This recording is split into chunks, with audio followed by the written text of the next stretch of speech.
l'annulation. Je ne sais pas quoi dire à part, je sais pas, c'est très simple, mais c'est l'annulation. L'arrêt total de tout d'un coup a quand même vachement changé plein de choses. Je pense le rapport au temps, la manière de comment tu peux penser des projets d'une autre manière, de ne pas être dans la course de un peu tout. On n'a pas perdu des dates. Les dates n'étaient pas annulées, mais reportées. Disons que tout ce nous sommes maintenant en création et on était censé avoir une première cet été. Ça a été reporté à l'été 2021. Que dans ce cas particulier, moi, je ne suis pas si mécontent que ça, dans le sens que ça crée une espèce de vide dans lequel on a pu travailler avec plus de calme que d'habitude. Pour Sensationnel 4, donc la création qui devait sortir, on avait ce partenariat avec le public qu'on a déplacé là à novembre. Déjà, les jauges sont réduites et comme le public est attablé et que c'est un dispositif cabaret, normalement, ça devrait passer. C'est-à-dire qu'on est déjà dans un format qui est un format Covid presque encore. Parce que là, c'est ce qu'ils font, les gens, ils mettent des bulles. Là, ce qui se passe, c'est qu'on disperse les gens dans des bulles. On les met à table ou on les met par groupe. Et moi, c'est ce qui se passe déjà avec mes tables et mon cabaret.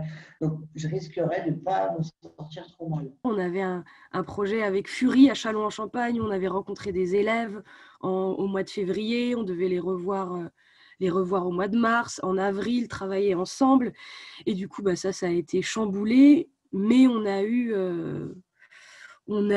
vraiment le plaisir et la surprise que cette structure nous dise mais les fonds, ils sont toujours là, donc c'est pour la compagnie.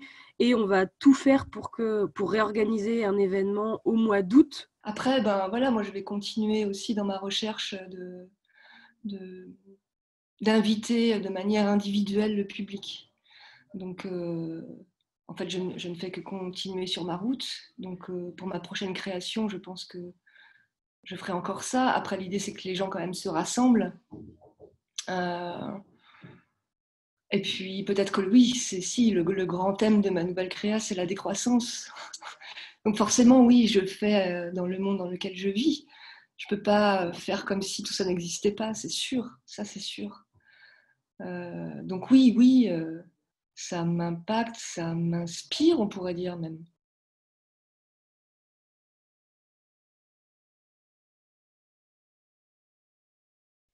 Ça m'a fait revérifier que c'est important pour moi des contacts physiques, des rencontres physiques.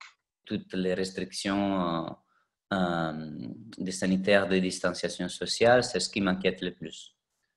Parce que pour moi, le spectacle vivant, c'est de l'approchement social. Donc, moi, je ne suis pas intéressé à faire des formes en ligne ou faire des choses qui gardent une distanciation sociale. Quand je vois les nouveaux dispositifs qui sont en Corée du Sud, qui sont beaucoup à aider la diffusion du spectacle sur le site, je me pose la question. Est-ce que c'est la bonne direction face à la crise sanitaire? C'est assez dingue que l'année dernière, on était en mode gilet jaune, toute la France sur des ronds-points, à parler politique, à reprendre l'espace public. Et que là, cette année, on est tous bâillonnés, en fait, très clairement. Mais ça donne vraiment envie de mettre les pieds dans le plat et d'essayer de retrouver cette force qu'il y a eu l'année dernière en France et dans d'autres pays. C'est le monde est blessé et il faut savoir vivre dans le monde, même blessé. C'est Ronan Mansec qui a écrit ça. Donc oui, continuer malgré tout, c'est un peu ma devise du moment. Je ne peux pas me dire que je me suis adapté. Parce que je ne me suis pas adapté. J'étais obligé de réagir à chaque situation. C'est plus une envie qu'une adaptation. C'est qu'est-ce que ce contexte crée pour nous en tant qu'artistes dans nos envies de retrouver les gens, de leur parler, de de voir comment ils réagissent, de quelque chose d'assez doux, en tout cas pour notre part. Si on veut voir du positif là-dedans, c'est que tout d'un coup, on s'est tous posé la question, qu'est-ce qu'on fait s'il n'y a plus de festival demain matin? Et du coup, ça, je trouve que c'est intéressant parce qu'on se la pose tous et tous les festivals sont toujours en train d'essayer de se renouveler, de voir comment est-ce qu'on ne fait pas une ville spectacle, mais justement exploser un peu, en faire peut-être des saisons ou créer des dramaturgies de festivals, des choses comme ça.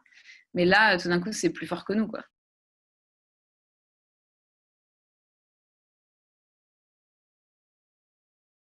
Je m'interroge sur comment toutes ces nouvelles créations qui vont sortir aussi l'an prochain, celles de 2020, comment il va y avoir de l'espace pour faire exister toutes ces propositions. J'imagine que ça va créer quelques petits bouchons pour les années à venir.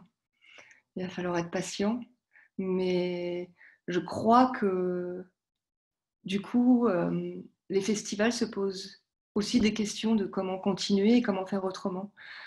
Et que les schémas habituels avaient peut-être... c'était pas toujours parfait, tu vois, cette grande foire du off, c'est pas toujours idéal.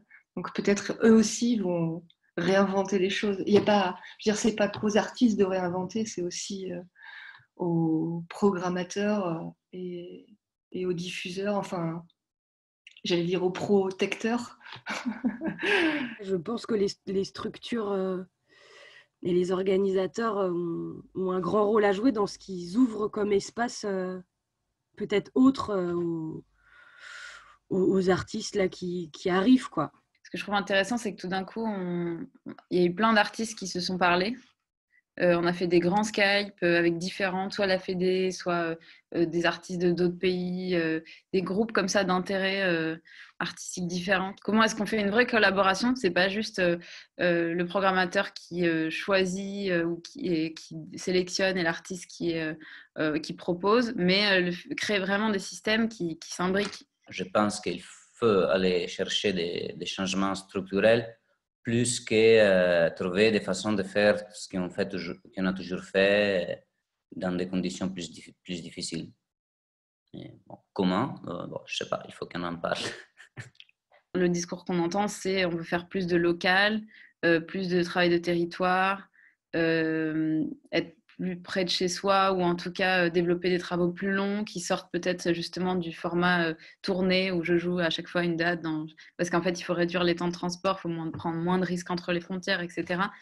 Et puis même de manière écologique aussi, c'est la question.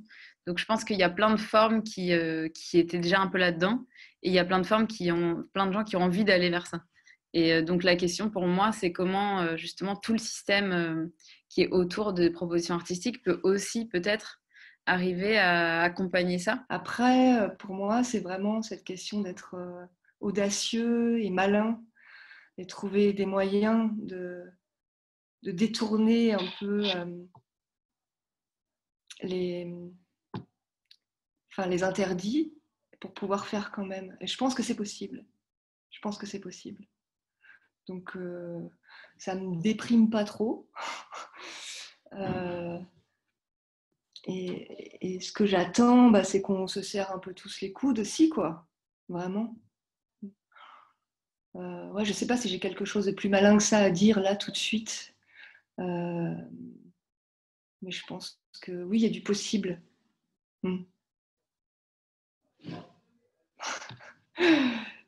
Voilà, enfin, tu vois, j'ai pas envie de faire ma drama queen et surtout de pas rester dans cette idée que c'était mieux avant.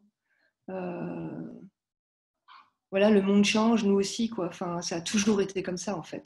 C'est pas la première fois qu'on vit des crises ou que le monde vit des crises sanitaires, et ça passe. Donc ça va nous changer, c'est sûr. Je ne sais pas comment encore, mais oui, enfin, j'ai envie d'espérer.